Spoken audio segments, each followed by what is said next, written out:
अन्यपान करे दियंतु।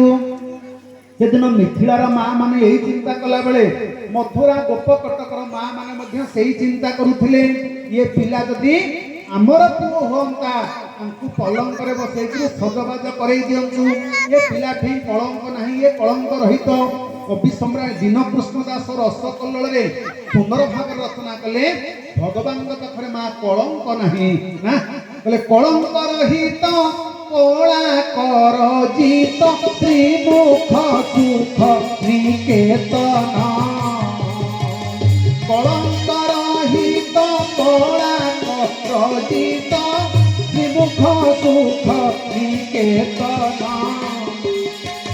केते काल बिहि कौशल बहि केते काल बिहि कौशल बहि बढ़िला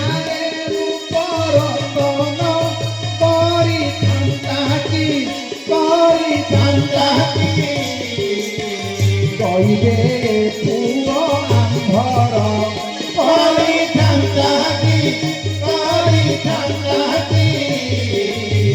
कइबे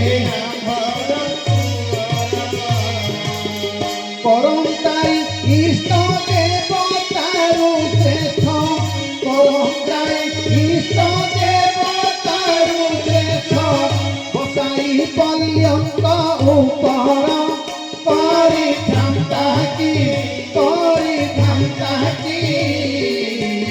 कइबे पुओ आंभर।